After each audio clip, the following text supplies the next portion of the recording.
Hola chicos en vivo, soy Diana Hernandez y hoy en exclusiva tenemos a Kid Harington and Djimon Onso. Hola chicos, how are you? How are you doing today? Hola. It's Djimon. I know, I knew it and I asked you from the beginning. Okay guys, so how was your experience doing the voiceover for How to Train Your Dragon 2? I loved it. It was a joy to do from start to finish. It was you film this thing. This thing whole takes about 4 years. Our part of it is about a year.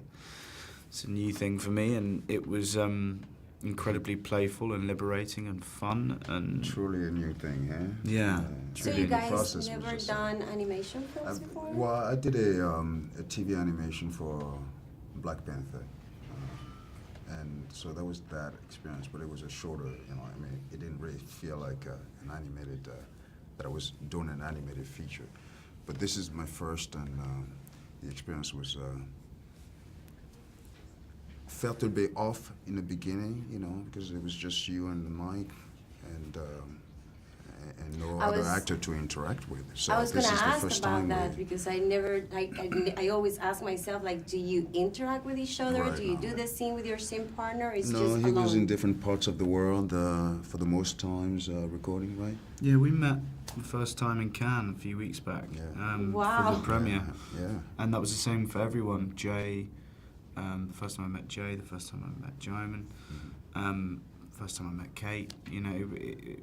I did one session with America and that was it. So it's all very separate. You do everything with the director. And how do you guys prepare yourself for this type of film since, it's animation, we don't see you physically, but everything has to come from your voice.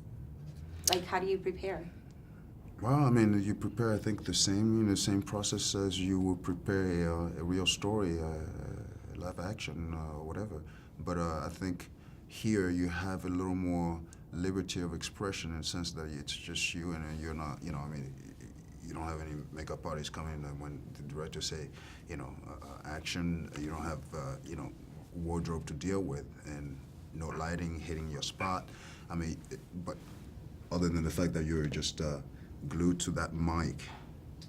And so there's no cameras whatsoever for the animation purpose or something like? There is little cameras like we have here, and they record what you're doing, so the animators can use your body movements. Yeah.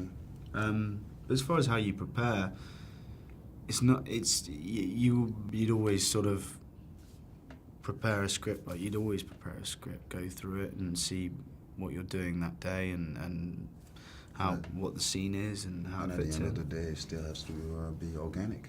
Yeah. One last question before I go. Do you have to learn your lines, or you can just read them since you're not like in front of the camera? Well, you can just read them. I mean, but again, you have to work on your scenes before you come to, on set, and so that you can somewhat understand what you're saying, and in the context of, interacting with another actor. Yeah. Okay, guys, thank you so much. Muchísimas gracias. Gracias. Muchas gracias.